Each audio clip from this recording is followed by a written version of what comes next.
I'm your host with the most, Welcome 23. You're joining me for In Into the Woods with Bradley Thor, Chapter 2, Cabin Fever. You're back in the bar, close to Bradley, real close.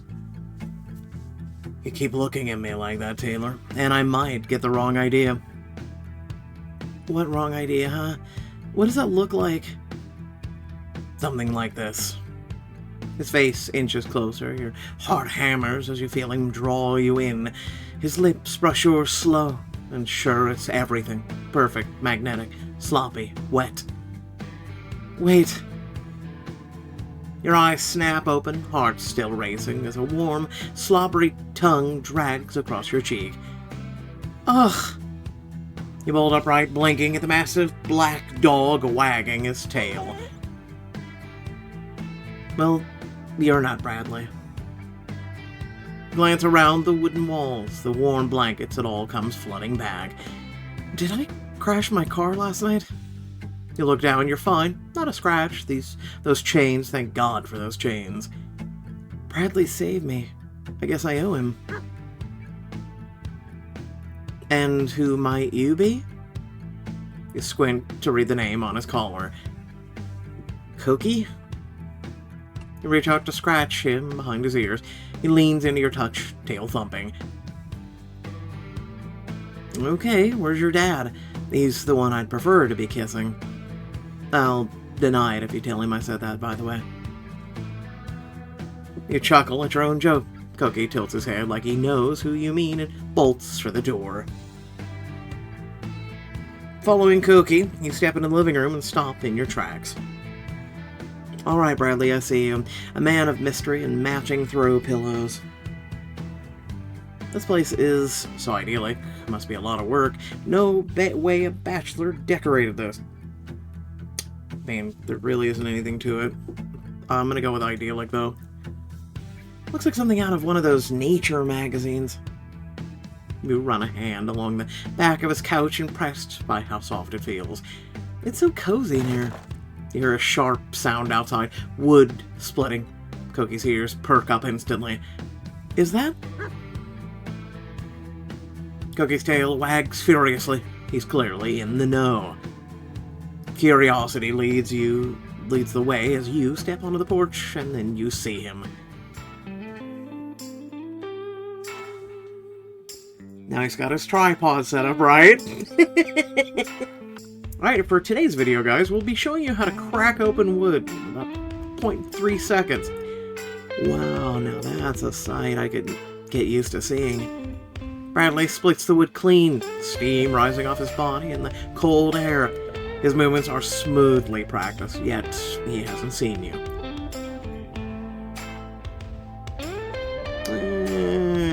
Say hello. Morning, Paul Bunyan. Bradley turns, grinning, as he props the axe against the chopping block. Morning, good-looking. So, you always greet your guests like this, or am I special? He chuckles, leaning casually against the porch railing. Special, for sure. And now I'm swooning. Great. Way to keep it together, Taylor.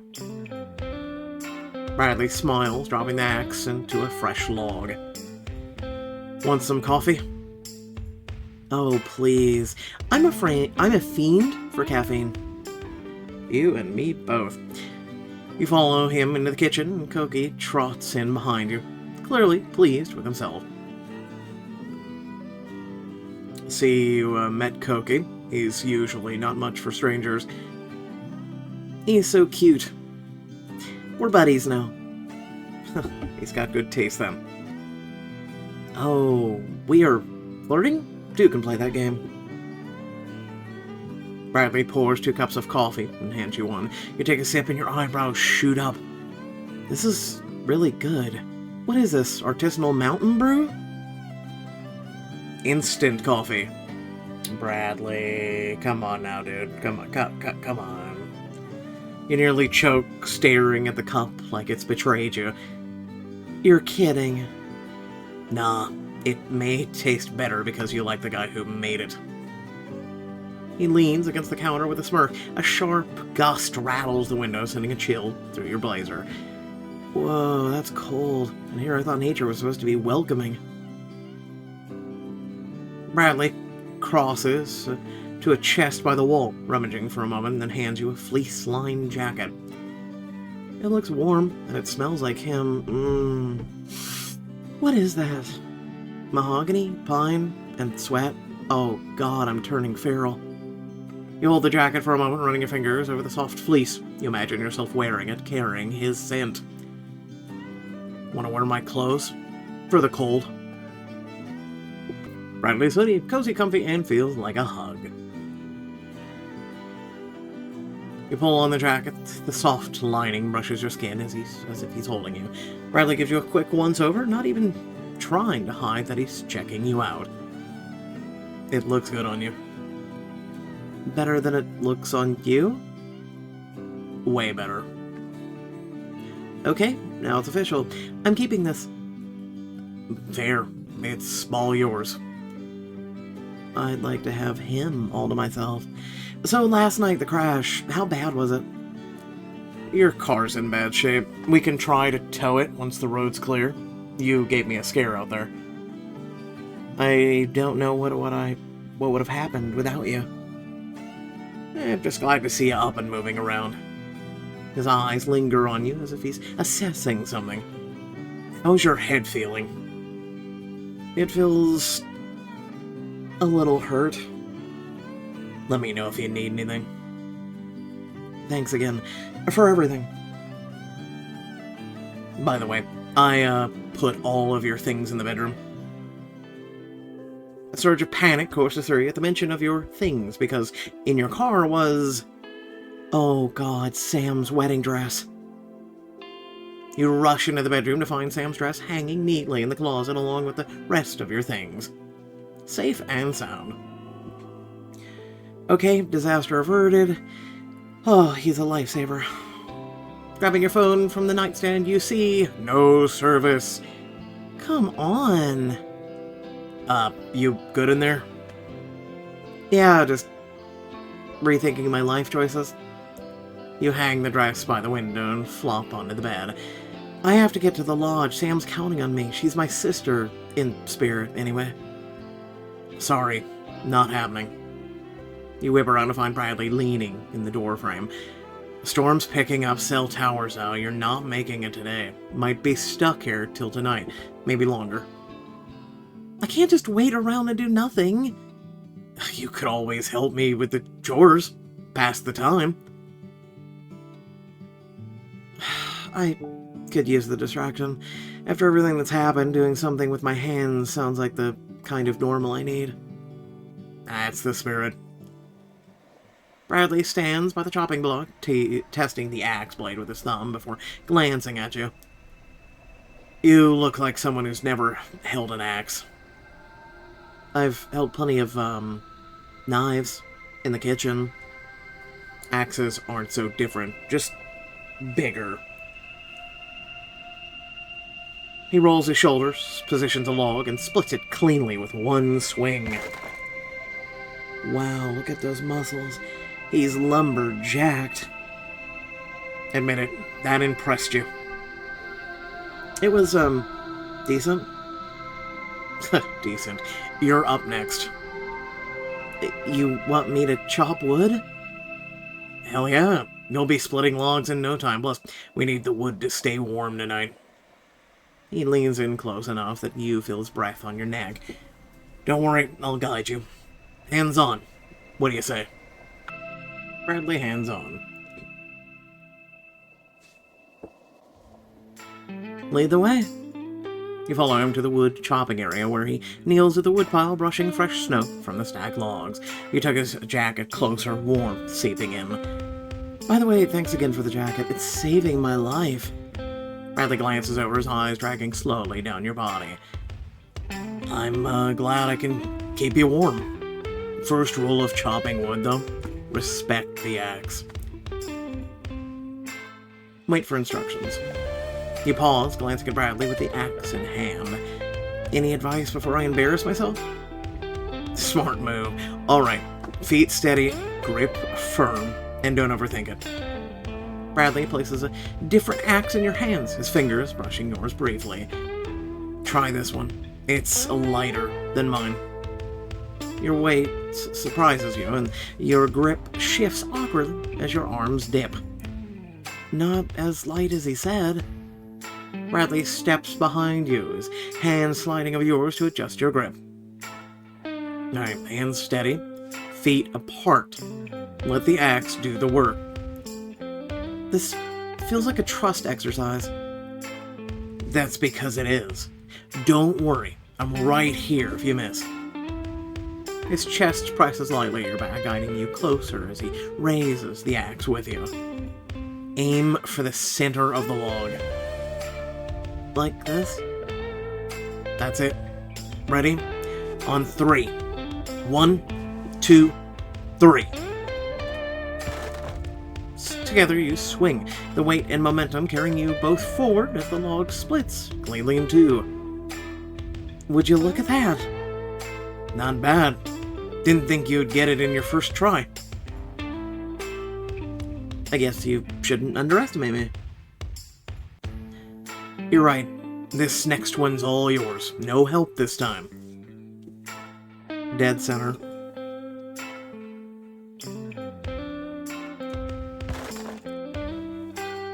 You swing, and the blade strikes perfectly in the center, splitting the wood evenly.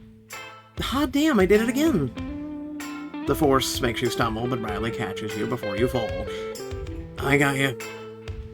His arms wrap around you briefly, pulling you into a hug. Easy peasy lemon squeezy. He laughs, setting you upright. You tug the axe free with a firm pull. And now you're just showing off. You're turning me into a country rascal. You exaggerate your accent, making him laugh. Don't quit your day job just yet, but you might have potential. You both stand there for a moment, surrounded by a split wood and comfortable silence. You know, most people wouldn't even try this. You know, I'm not most people. You follow Bradley towards the shed, but the image of him swinging an axe, strong, sweaty, unfairly hot, is still burned into your brain. Focused healer, you need to find service. Bradley flashes you a smile, like he knows exactly what you're thinking. You snap your eyes away, pull out your phone, and hold it up in search of a signal. Oh, come on! How am I supposed to avoid my boss's text without a signal? What do you do for work, anyway? Marketing. I make trendy stuff look trendier, and, you know, professional woodcutter? Something like that. That's gotta be a lot of hard work. It is, but I don't mind hard work. I tried living in the city after college and all that traffic. Now that was hard work. Really? What did you study? Exercise science. And you? Oh, I was a theater major. Not sure if it shows. Trust me, it shows. Hey, rude. Bradley motions for you to follow him. Come on, let's walk and talk. I got chores to finish. You follow Bradley towards the shed, holding your phone to the sky in frustration. Oh, I need service. Sam's probably imagining me in a ditch, which was almost true. She'll understand. It's not like you crashed on purpose. You don't know Sam. She once tracked down an ex-boyfriend using only his dental records and a coffee loyalty card. She sounds intense. That's putting it mildly. Or lightly. We've been through everything together. Braces, puberty, her One Direction phase. I don't even know what that is. Oh, that's a lot. Lucky you. Regardless, I have to be there for her.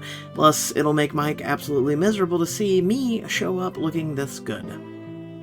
Mike? Mike is a huge jackass. He pauses for a second, clearly connecting the dots. Mike, that's the guy.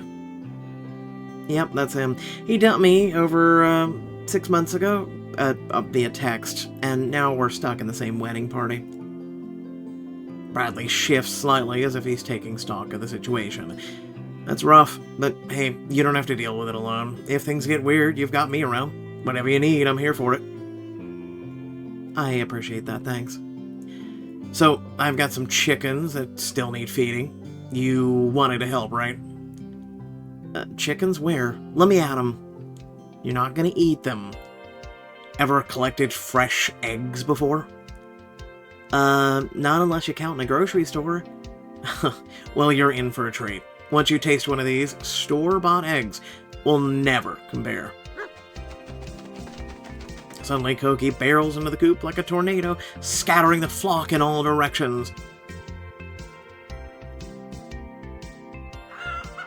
Feathers fly as chickens squawk and scatter. Koki gleefully chases them with his tail wagging like it's the best day of his life. Koki, quit messing with my poor hens. Looks like we got a chicken chase on our hands. Think you can help me round them up? It could be fun and romantic. How many diamond choices so far? So like 3? Just saying. Up for it? They don't call me Taylor Chicken Chaser Forge for nothing. No one calls you that. It's way too long. Bradley snorts a short laugh, pulling his sleeves up to his elbows. Alright, let's see what you've got. Sing a tune, offer seeds from my hand. Classic bait and switch. You crouch low, hands outstretched with birdseed, and gingerly shake it to draw the chickens closer. Here, chickens, this is your 5-star buffet right here. The chickens paw their little beady eyes locked onto the prize. One darts over, then another, until you got a whole gang of feathered freeloaders. Looks like you got the magic touch. What can I say? Chickens love me. Bradley chuckles, his gaze lingering on you just a beat too long. I can see why. Once the chickens are back in the coop, you take a moment to admire Bradley. He moves through the flock like their unofficial leader. The chickens seem to orbit around him like he's their personal son. The chickens... they really trust you. Bradley glances up, pausing for a moment like he hadn't thought about it before. He strokes one of the hens on the back as it settles into the coop. Yeah, I guess they do. Suddenly, a flurry of movement catches your eyes. A rebellious chicken makes a break for freedom. Oh, no you don't. You lunge, arms wide, only to slip on an icy patch and crash into Bradley, landing on top of him in a tangle of limbs. Whoa. His hands rest lightly on your waist for a moment. Neither of you moves. Well, that's one way to catch a chicken. You burst into laughter, still lying on top of him as snow flutters around you. You're pretty good at keeping up. Not what I expected from a city type. Oh, and what did you expect? Someone who'd run screaming from the first cluck, but you fit in out here. You surprised me. As laughter fades, Bradley reaches out, brushing a feather from your temple. Hold still. His hand lingers, his eyes darting to your lips. Hold still and see what he does. You hold still, heart racing, as his eyes bounce between yours and your lips. I guess we should get back to the chickens. Was he about to kiss me, or am I imagining things? She looks so hurt. His hands fall from your cheek, with a small smile tugs at his face as he pulls away. Then he clears his throat, looking down as if he's a little nervous. Here, let me help you up. He offers his hand and pulls you to your feet with one smooth motion. We should, lock these chickens up before they plan another jailbreak.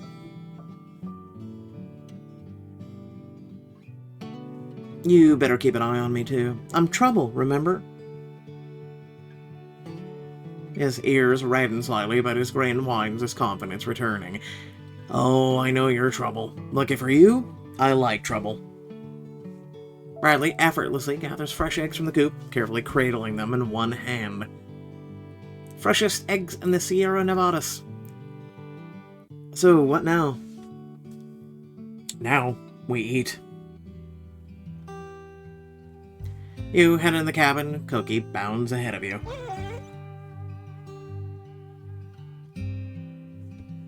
Don't worry, big guy. You're next. Bradley fills Cookie's bowl, then he practically inhales the kibble. He's a total vacuum cleaner. Runs in the family. What's your family like? My mom's a teacher. She worked hard to make sure we were taken care of, even when things got tough.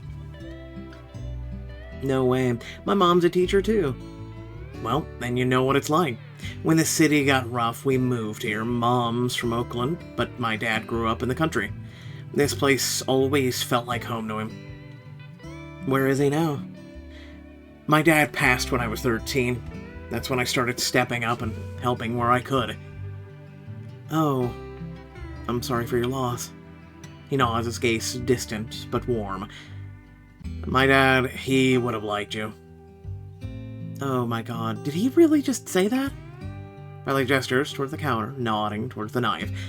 You grab the knife, you chop, I'll stir. You pick up the knife carefully, mimicking his movements. Chop wood, chop herbs. I'm basically a survivalist now. Same skill set. I guess all that axe training paid off. I feel kind of unstoppable, not gonna lie. Bradley slides the quish in, the aroma makes your stomach growl. That smells incredible. Way better than takeout. Fresh eggs help, and good company. My mom used to say, all you need is good company. She always made meals special. She'd play fancy restaurant with us, serving dinner like a waiter. Sounds like she made things fun, even when it wasn't easy. Yeah, she did. Homemade quiche, made with love. Not bad for two strangers with a stove. Who said we're strangers? Thought we'd be friends by now. You're right, friends. Bradley serves you, and you dig in. The warm, savory flavors make you pause.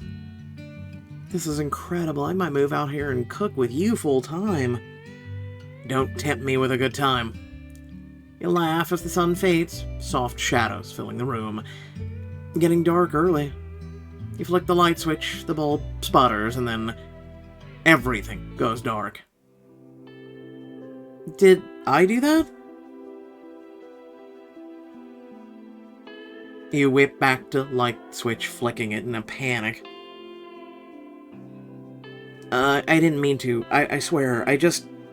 Bradley raises an eyebrow, already reaching for something on a nearby shelf. Unless you control the weather, I'm gonna say no. A candle. Light it. You light Bradley's candle, its glow softening the room. Mike would have flipped out. He hated accidents, especially ones he thought were my fault. We call that gaslighting. You're not mad? Why would I be? Honestly, I don't know. All you know is this is the kind of infraction that Mike would berate you over for hours after the fact. You fold your arms, muttering, but the tightness in your chest eases a little. Storm probably knocked out the power. It's okay. We'll get it handled. I mean... Does anything ever rattle you? Crowds. Groups of people. Always have. He leans back, fingers tapping the table lightly. In college, I avoided sports, sport teams, fraternities, all of it. Too many people in one place. You and me both, brother. I loved learning, but the groups just weren't for me. Makes sense why you'd choose this kind of life. But honestly, you're fun to be around.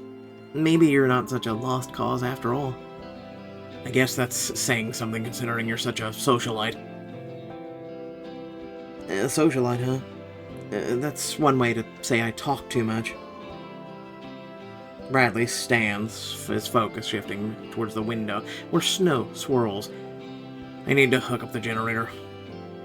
I'll help. Are you sure? Yep. Can't learn if I don't try, right? I swear to God if this is a diamond choice too. Well then, let's go. You follow Bradley towards the shed. Cookie runs ahead, stopping to sniff a patch of ice. Your foot slips on the same icy spot. She wasn't paying attention, come on. Bradley grabs your arm before you hit the ground. Gotcha. You always this graceful? God, you've saved me twice in 24 hours. You're running out of lifelines. He gives your arm a squeeze before letting go and motioning towards the trail ahead. Let's keep moving. The hill's not gonna climb itself. You trudge through knee-high snow, teeth chattering as Bradley leads you to a small shed behind the cabin. Fuse might have blown. Gas line could be clogged. Either way, she's stubborn. Same, honestly. Bradley crouches by the generator while you angle the flashlight to help. Alright, let's get this bad boy running. Turn on to restore the power. The generator hums to life. Bradley stands, brushing snow from his gloves. Told you we'd get it handled. I guess I'm not as out of my element as I thought. After the day you've had, you've pushed through, and that counts for a lot. Come on, let's get you inside. As you open the door, a sudden crash startles you. A low creak echoes from deeper in the cabin, cutting through the howl of the wind. Did you hear that? Yeah. Stay close. Your heart pounds as you whip towards the noise, scanning the room. Clutch Bradley, grab a weapon. You grab the fire poker, gripping it tightly despite your trembling hands. Good thinking. Follow me. He steps forward, his shoulders square as you trail close behind. Oh Lord, what happened to this room? You round the corner to find the bedroom is in chaos. Snow whips through a shattered window, covering the floor in shards of glass and twigs. Oh no, not the dress. You should have kept it in the closet. Your stomach drops as your eyes lock on the wedding dress crumpled on the bed, drenched in debris. Sam's gonna kill me. Listen. This is why we're gonna go outside now. Go back to that icy patch. Or some icy water. We're gonna wash the dress in the water. It'll be fine. Anyway, without further ado, thank you all for watching. Please remember that if you did enjoy the content that is provided to you, to like, share, and subscribe. It'd be greatly appreciated. Otherwise, without viewers like you, I'm just speaking into a void. So, let me know your thoughts down in the comment section below. Hopefully you really did enjoy. So far, I'll say this. It's okay. Right? It's kind of nice. I know Bradley, and I've been pretty much a follower of his for a long while. I love his type of content that he makes, and long story short is he's just a really awesome guy. In case some of you didn't know, he's pretty big though. He is pretty big in terms of content size. It's because, go ask Bradley himself. Without viewers who get the content out there, that share it, the whole 9 yards, pretty much he is just a guy in the middle of the woods, and I could make one of those puns right now where it's, if he chops down a tree in the middle of the woods and uploads the video, unless you share it, no one will know. Yeah, I did it. So I worked it out. So pretty much share my channel, share my content, because pretty much I'm the same way. I'm making videos out in the middle of the woods, and without viewers like you who share it, no one knows. So anyway, really dig his stuff. He's a wholesome guy, pretty awesome, and yeah, no, he's a lot like me. We don't do crowds. We really don't. Pretty much, if I had the opportunity and choice to live out there in the wilderness like he does, I would. I really would. There's been a couple stints in my life where I've actually got to, handle wood and chop it and do things like that. And nature, I just love. I just really, really love. Again, it's another thing that we share in common is just nature's so awesome, right? The animals, the nature, the trees, the grass, the leaves, just nature is just a beautiful, beautiful thing. It is a work of art, and it just really is amazing. And nature itself just puts off this energy that really reinvigorates me and energizes me, right? And so, like I said, if I could give up the way I live right now, doing even choices, I hate to tell you this, but if I could give up doing, content, I probably would. I'd probably go out and do what he's doing, chop some trees. Um, and, I'm glad to see he's also, this year, he's like, if I have to put out 1,000 videos to raise, kind of like I guess, awareness or whatnot of just one issue. He goes, I'll put out 1,000 videos of me chopping logs and chopping wood. So yeah. So go check out his content. Giving him a shout out. Pretty awesome guy. Otherwise, thanks again for watching. Love your beautiful faces, and I'll catch you all in the next video. Peace out.